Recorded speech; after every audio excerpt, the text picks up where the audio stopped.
민수기 6장 24절부터 27절 여호와는 내게 복을 주시고 너를 지키시기를 원하며 여호와는 그의 얼굴을 내게 비추사 은혜 베푸시기를 원하며 여호와는 그 얼굴을 내게로 향하여 드사 평강 주시기를 원하노라 할지니라 하라.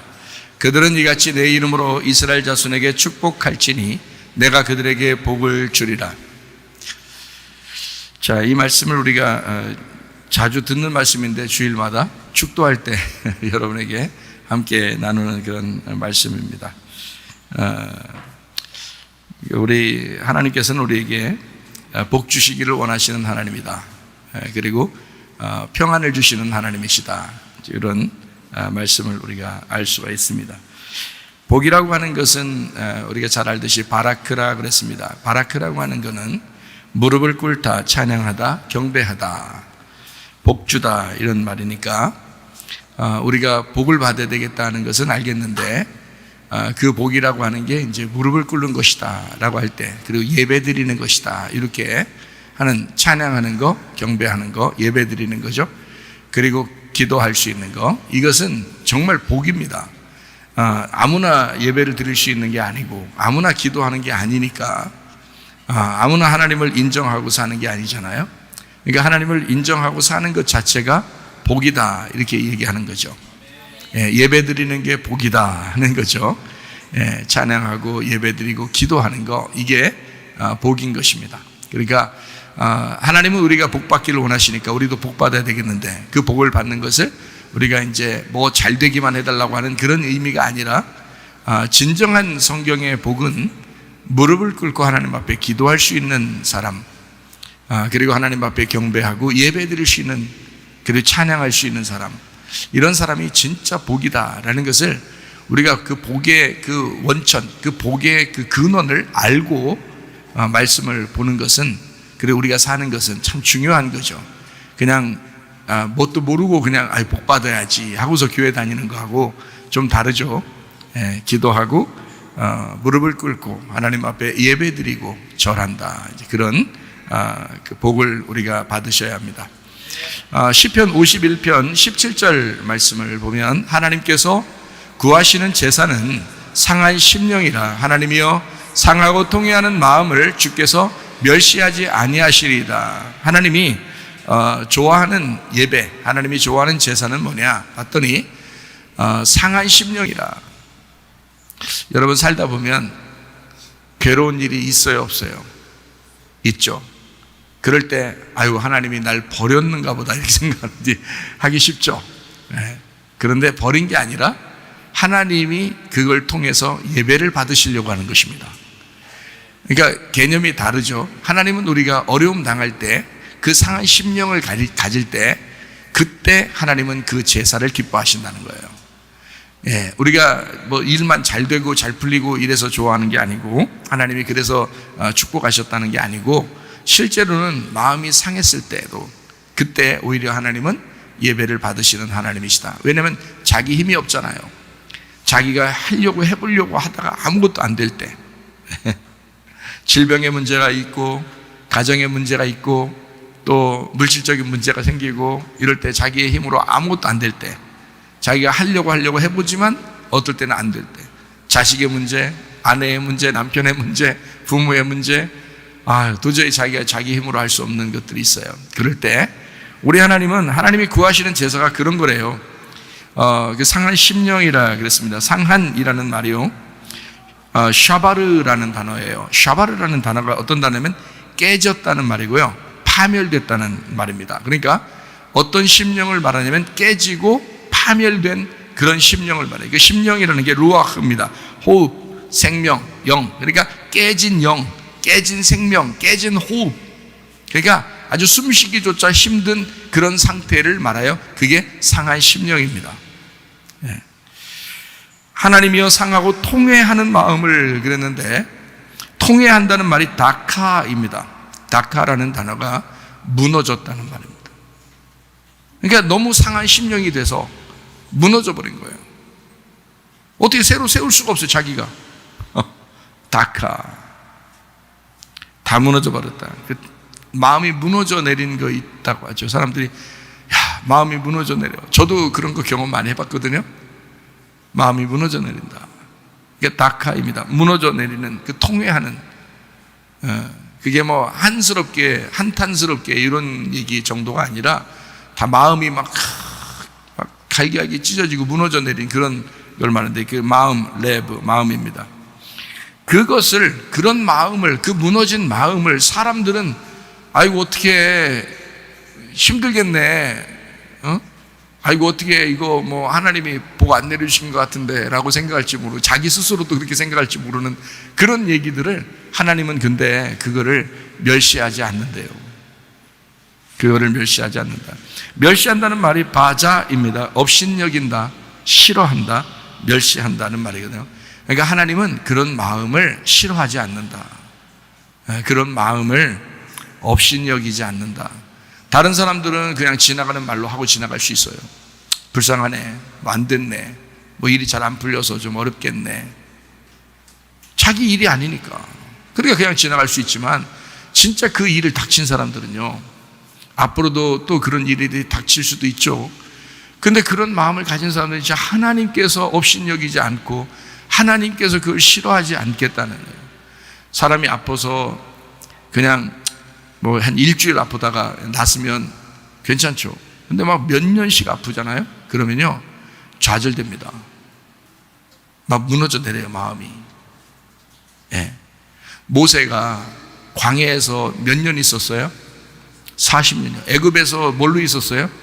왕자로 있다가 광야로 왔는데, 광야에서 40년, 그 사람이 1년 만에 회복이 돼서 다시 하나님이 불렀으면 얼마나 감사했을까. 2년 만에 불렀으면 얼마나, 자기 마음에는 빨리 하나님이 불렀으면 하고 생각했을 수도 있겠죠. 근데 하나님의 계획은 40년을 기다렸어야 돼요. 40년을 기다리고 40년째, 39년째 불렀으면 좋겠다 생각했는데, 이 세상에 40년째가 딱 되자 그때 부르는 거예요. 그러면 이 모세의 마음이 얼마나 무너져 내렸겠어요. 왕자로 있다가 자기는 도저히 회복이 안 될 거라고 생각을 하겠죠. 광야에서 40년을 지났으니 생각을 해보세요. 그러니까 이 사람이 집에나 제대로 들어가고 싶겠느냐고, 그냥 양치면서 그냥 밖에 있는 거예요. 그냥 양치면서. 그러니까 얼마나 외롭고 힘들고 고통스럽겠어요. 그러니까 나름대로 좌절됐죠. 왜냐하면 워낙 하나님이 부르지 않고 워낙 이 사람을 돌봐주지 않으니까 그냥 양 돌보면서, 그러니까 그냥 40년 동안 그냥 광야에다 집어 놓으니까 그냥 다 무너져 내려버린 거야, 모세가. 그런 상태에서 40년 만에 딱 하나님이 그를 부르시는 거예요. 네. 요나라는 사람이 물고기 뱃속에 들어가서 며칠 있었죠? 3일 동안 있었어요. 3일 동안 물고기 뱃속에 있었는데 그거를 하나님은 아시죠. 근데 물고기 뱃속에 들어가면, 여러분이 만약에 들어갔다 생각해봐요. 빨리 나오고 싶지 않겠어요? 물고기 뱃속에 들어갔는데 막 미역줄거리도 있고, 그 속에 다른 생선들도 있고, 그냥 뭐 큰 물고기니까 사람도 집어삼킬 정도니까 뭐는 없었겠냐고. 거기다가 또 물은 들어왔다 나갔다 하죠. 뭐 그냥 얼마나 힘들겠냐고요. 그냥 죽은 거죠, 완전히. 그러면 요나 입장에서는 하루 만에 나오고 싶지 않겠냐 이거야. 응? 들어가자마자 바로 하나님 하면서, 하나님 하면서 울면서 통회하면은 팍 하나님 배터기 해가지고 그냥 나오게 하면 얼마나 좋겠어요. 근데요, 3일 동안, 3일 꼬박 그 물고기 뱃속에서 있어요. 3일 딱 되니까 그냥 뭐 살려주세요 빌지 않아도 3일이 딱 되면 그냥 나오게 돼 있는 거예요. 나오게 돼 있어요, 그 시간 되면. 왜? 하나님은 요나를 통해서 예수님의 죽으심과 그 무덤에 3일 동안 있어야 된다는 것을 알려주는 거거든요. 그 사람의 표적밖에는 예수님의 그 모습을 나타내주는 사람이 없었어요, 선지자예요. 그래서 그렇게 일부러 물고기 속에 집어넣고 무덤 속에 3일 동안 있다는 것을 그대로 알려주는 사람이 요나예요. 그러니까 하나님은 3일 동안 요나를 그냥 거기다 집어넣고 있을 수밖에 없었던 거죠. 이틀 만에 빼낼 수도 없고 하루 만에 빼낼 수가 없어요. 3일이 꼬박 돼야 그때 빼내. 그러니까 여러분에게도 하나님의 반드시 하나님의 간섭하심이 있다 이 말인데, 하나님의 그 때가 있는 거예요. 하나님의 때가 반드시 있습니다. 그러니까 희망을 놓지 말고, 그 끈을 놓지 말고, 소망의 끈을 놓지 말고 기도하시라 이 말이에요. 하나님은 반드시 그 때가 되면 그 사람을 일으키신다. 그 사람이 막 소리를 질러 기도했든 소리 지르지 않고 그냥 눈물로만 기도했든 말하지 아니하고 생각만 했던 하나님이 그 때가 딱 되면 그 시간에 이루신다는 거죠. 왜냐하면 하나님은 하나님의 때가 있어요. 우리의 때하고 완전히 다르니까. 그러니까 하나님의 때는 우리가 모르잖아. 그러니까 하나님의 때를, 그 시간을 하나님이 정해놓고 거기에서 우리를 건져주신다. 그러니까 하나님의 때는 분명히 있으니까 그걸 기다리라는 거죠. 지난번에 눈이 났을 때는 저는 이렇게 했어요. 하나님, 저를 워낙 많이 낫게 해주셨으니까 물론 기도해서 낫을 수도 있을 겁니다. 근데 응답이 안 오니까 몇 시간 만에 낫을 거다, 며칠 만에 낫을 거다 이런 말이 없으니까, 그럼 하나님 뭐 이번에는 그런 말이 없으니까 그러면 안 나서도 하나님 앞에 감사할게요. 예배하고 감사할게요. 그리고 나서도 하나님 앞에 감사하고 예배할게요. 그랬거든요. 저도 그래요. 그러니까 하나님을 인정하는 거야. 나를 낫게 해주셔도 안 낫게 해주셔도 하나님의 뜻대로, 그리고 하나님의 뜻이, 하나님의 그 계획, 그 때가 하나님에게서 있으니까 나에게 안 알려줬다면 그럼 그걸 기다릴 수 있는 거지. 그걸 기다릴 수 있는 거지. 그거를 하나님 앞에 기도할 수 있는 사람, 그러니까 하나님을 전적으로 인정하는 거죠. 하나님을, 내게 좋은 것이 이루어지든 좋은 것이 이루어지지 않든 하나님을 인정한다. 내가 그거예요. 그게 믿음이잖아요. 그 믿음부터 출발하는 거예요. 모든 기도의 응답은 믿음부터 출발하는 것입니다. 내가 하나님을 인정하느냐, 내가 하나님을 신뢰하느냐, 하나님의 때를 하나님 앞에 인정하느냐 이거야. 아무리 막 소리 지르고 기도하고 철회하고 금식하고 마무리해도요, 모세가 30년째 하나님 만나지 못해요. 40년이 돼야 되는 거야. 아무리 금식 기도를 오래 하고 철야 기도를 오래 하고 아무리 새벽 기도를 오래 해도 40년이 차기까지는 안 되는 거예요. 요나가 물고기 뱃속에서 그냥 3일 동안 꼬박 기도를 얼마나 철야하고 막 어차피 금식하는 거죠, 뭐 그 안에서. 그렇게 기도해도 3일이 될 때까지는 안 만나는, 하나님 못 나오는 거예요. 하나님의 때가 있기 때문에 그렇습니다. 근데 하나님이 우리에게 원하시는 건 뭐냐? 우리가 기도 응답이 되든 기도 응답이 되지 않든 하나님은 살아계시고 하나님은 전능하신 하나님이라 우리의 하나님이 되시는데, 그 하나님은 나의 무엇을 원하시는가? 내가 3일을 괴로워하든 40년을 괴로워하든 그 괴로움 가운데 있는 상한 심령을 멸시하지 않으신다. 나의 그 무너져 내리는 그 마음을 하나님은 업신여기지 않으신다. 그걸 싫어하지 않는다. 사람들은 우습게 생각하고 지나갈 수 있지만 하나님은 그러지 않는다. 하나님은 계속 나와 함께 하신다. 어떠한 상황에도 하나님은 우리와 함께 하시는 것이다. 이것이 시편 51편 17절의 말씀입니다. 자, 어떤 마음을 하나님이 업신여기지 않고 싫어하지 않는다고요? 무너진 마음을, 통회하는 마음을, 그 상한 심령을 하나님이 기뻐하시는 예배가 된다는 거예요. 그 자체가. 그럴 때는 자기 힘이 없잖아요. 하나님이 인정할 수밖에 없잖아요.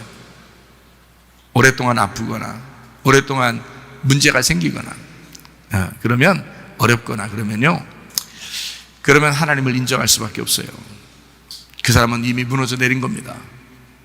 자기 힘이 안 되잖아요. 이미 무너져 내려요. 그거를 하나님이 기뻐하시는 거다. 쉽게 얘기해서 여러분의 그 언어로 바꾸어서 여러분의 언어로 바꾸어서 어떤 마음을 하나님이 기뻐하시고 업신여기지 않고 싫어하지 않고 받아들이시냐? 어떤 마음이냐?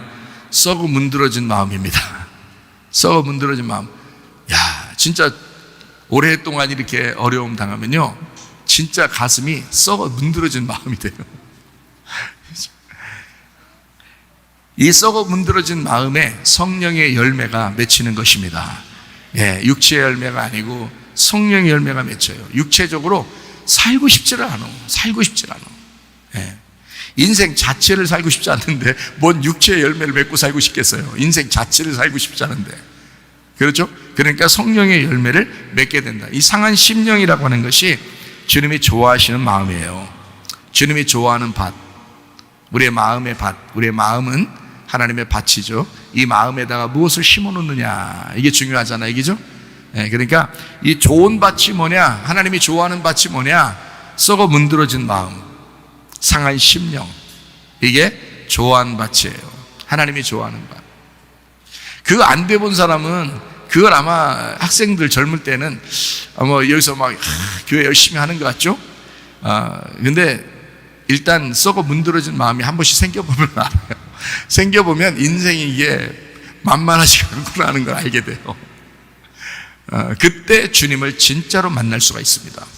물론 지금 안 만났다는 게 아니고 말씀으로 다 만나는데 막 경험하는 거 있잖아요. 막 깊이 경험하는 거는 나이가 먹어가면서 인생 자체가 이게 모두 다 달콤한 것만 있는 건 아니거든. 인생이 계속 쓰디 쓴 인생이 많아요. 그때마다 하나님 앞에 굴복하게 되고 하나님을 인정하게 되고 그때 하나님은 그 사람을 좋아하시기 시작하고요. 물론 원래 좋아하죠. 근데 더 좋아하고 하나님은 그걸 예배로 받아들이신다. 하나님이요, 그 상한 심령, 썩어 문드러진 그 마음 하나님이 좋아하는 밭이다. 침례받고 난 다음이 더 중요합니다. 침례받는 것도 중요하죠. 그게 결심이니까. 결심을 하는 것도 중요하죠. 마치 이런 것과 똑같아요. 결혼할 때 결혼식 하잖아요. 그 어떻게 결혼하냐면 결심하고 결혼하는 거예요. 그죠? 내가 이렇게 살리라 하고서 결심하고 결혼하는 거. 그날이 결혼식 날이나 침례식 날이나 하루에 있어요? 아니면 며칠 결혼해요?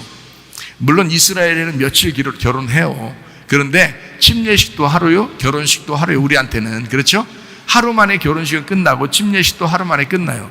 언제 이런 게 끝났나? 침례식은 벌써 일주일이 지났나? 이렇게 생각한단 말이에요.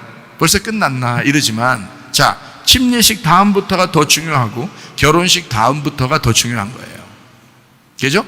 그 다음부터 뭐가 시작되면 결혼 생활이 시작되잖아요. 침례 받은 다음부터 이제 침례 생활이 시작되잖아요. 그죠? 그러니까 그게 훨씬 더 길고 훨씬 더 중요한 거란 말이에요. 여러분 결혼해보면 알지만 매일 영적 전쟁입니다. 결혼이라는 거는 그냥 좋은 일만 계속 있는 게 아니에요. 결혼하고 아기 낳고 생활하고 이래봐요. 이거 매일 전쟁이야. 영적 전쟁이에요, 이거. 예. 가지 많은 나무에 바람 잘 날 없다, 그런 말 있죠. 예. 그러니까 계속 영적 전쟁을 할 수밖에 없는 거예요. 자기 혼자 살 때보다 혼자 살 때는 그래도 낫죠. 근데 식구들이 생기면서부터 자기가 책임져야 될 게 많아지기 때문에 계속 복잡해져요. 일이 계속 꼬여나가고요. 자기 인생이 이것 때문에 살게 됐나, 이렇게밖에 살 수 없나, 이렇게 막 고민이 엄청 생기는 거거든요. 예. 매일이 영적 전쟁인데요. 침례식도 마찬가지입니다. 침례를 받고 난 다음에 그 침례식을, 그 결혼식을, 예수님과 결혼했다고 하는 그 침례식을 내가 계속 지켜내는 것이 얼마나 중요한, 그 매일 지켜내는 게 전쟁이라는 거지. 그게 전쟁이라는 거예요. 결혼하고 난 다음에 결혼 생활도 결혼을 지켜내는 전쟁이고요, 침례를 받고 침례를 지켜내는 것도 전쟁이라는 거지. 그래서 주님께서 우리 보고 영적 전쟁에 돌입하기 위하여 전신갑주 입어야 되고 빛의 갑옷을 입어야 되고 흰 세마포를 입어야 된다는 거예요. 무장해야 된다는 거예요. 왜냐하면 영적 전쟁이니까. 너 결혼 생활 호락호락하게 할 수 없어. 침례 생활 호락호락하게 할 수 없어. 그래서 영적 전쟁에 승리하게 하기 위해서 우리 보고 준비하라고 그러는 것이거든요. 땅에서 하늘의 뜻이 완성이 돼야 됩니다. 하늘에서는 하늘의 뜻이 완성됐죠. 그러나 이 땅에서 나를 통해서 하늘의 뜻이 완성이 되는 것이 성경이에요. 성경은 그래서 땅이라는 내 마음 안에 하늘의 뜻이 완성이 될 수 있도록 만드는 거거든요. 그러려고 성령님이 오신 거예요. 그래서 우리 안에서, 우리 마음 안에 재창조를 만들어내는 것입니다. 재창조, 다시 창조하는 거예요. 인간으로 태어났을 때의 나의 운명과 그 땅의 운명, 나의 땅의 성격, 내 땅의 유전적인 전통적인 나의 모든 삶을 성령이 들어와서 다시 창조하는 거예요. 그게 침례식이고 다시 거듭나는 확인, 그게 결혼식이고 예수님과 결혼하는 그 마음, 그게 새로 시작하겠다는 거예요. 그래서 내 속에서 재창조하는 것입니다. 그러려니까 혼자 맨정신으로는 재창조가 안 돼. 그래서 성령님이 들어오시는 거예요. 성령님이. 그래서 침례하는 그 장면에는 예수님이 침례할 때도 성령님이 역사하시죠. 그리고 제자들, 사도들이 침례를 줄 때도 그 시간에 그 장소에 하나님의 성령이 막 역사하죠. 왜? 그건 성령이 오셔서 이 사람을 끝까지 그 사람을 끌고 나가지 않으면 영적 전쟁에 지기 때문에 자기가 진짜 이 사람을 태어나게 했으면, 하나님의 성령으로 이 사람을 거듭나게 했으면, 다시 태어나게 살렸으면 자기가 책임져야 되니까 성령이 들어와서 역사하신다는 거죠. 맨정신으로 못하는 거예요. 자기 생각으로는 못하는 거예요. 자기는 뭐 결심하죠. 나름대로 결심했는데 하나님의 성령이 들어와서 나를 다시 만들어내는 겁니다. 재창조하는 거, 다시 건축하는 거, 재건축하는 거죠. 그래야 새 사람인 거예요. 그러니까 침례 받았다고만 중요한 게 아니고, 결혼식 했다고만 중요한 게 아니라, 나의 그 일평생의 삶에서 그 침례의 생활, 결혼의 그 생활이 얼마나 영적인 전쟁인가, 거기에 대부분 넘어진다는 것입니다. 거기에 대부분 넘어진다. 그래서 여러분과 저는 영적 재무장을 해서 성령님께 자기를 포기하시길 바랍니다. 하나님의 성령이여 나를 인도해 주시옵소서. 하나님의 성령이여 우리 가정을 인도해 주시옵소서. 하나님의 성령이여 나의 삶 자체를 인도해 주시옵소서. 주님께 맡기는 거예요. 자기가 뭘 하려고 하는 게 아니라 하나님의 성령께서 이거를 인도하고 이끌어 나갈 수 있도록 나를 전적으로 포기하는 것입니다. 그게 성령의 충만인 거예요. 예. 주님과 결혼했다면, 적어도 주님과 침례를 받았다면 자기를 포기할 줄 알아야 합니다. 그 스스로 자기 힘으로 안 되니까 하나님의 성령님이 도와주시겠다는 거예요. 여러분 속에 들어와서 맡겨요. 주님께 맡겨요. 기도하고 주님께 무릎을 꿇어요. 진짜 복받은 자가 되보시란 말이에요. 예. 주님을 인정하라고요. 어렵지 않습니다. 그거 진짜 어렵지 않습니다. 네 힘 내려놓고, 네 의지 내려놓고 하나님 생각대로, 하나님의 힘으로, 하나님의 의지대로 살아라는 게 그게 뭐가 어려웠겠어요. 실제로 생각해보면 아주 간단한 문제거든요. 그러니까 주님 앞에 자기 자신을 자꾸 내려놔야 된다. 자, 자기 마음이 썩어 문드러진 사람이 축복받은 사람입니다. 상한 심령을 주님이 기뻐하신다고 했잖아요. 그 썩어 문드러진 그 마음을 하나님이 싫어하지 않는다잖아요. 업신여기지 않는다잖아요. 그죠? 그러니까 나는 왜 썩어 문드러진 마음이 요즘에 있어? 나 일을 왜 이렇게 안 풀려? 힘들어 죽겠어. 그래도 그걸 하나님이 기뻐하시는구나. 하나님이 그 자체가 예배구나. 그 자체가 나를 내려놓는 것이었구나. 이거를 여러분이 깨달으셔야 돼요. 예. 아, 이게 나를 포기하라고 하는 거구나. 하나님이 나를 이렇게 만드셔서 나를 사랑하려고 하는 거구나. 마음을 바꾸셔. 자꾸 좋은 생각을 가져요. 좋은 마음을 가지라고. 염려, 근심, 걱정, 고통, 괴로움 이런 거 하지 말고 염려가 지금 평안으로 주님을 의지하고 주님께 인정하는 그런 삶을 우리가 사셔야 합니다.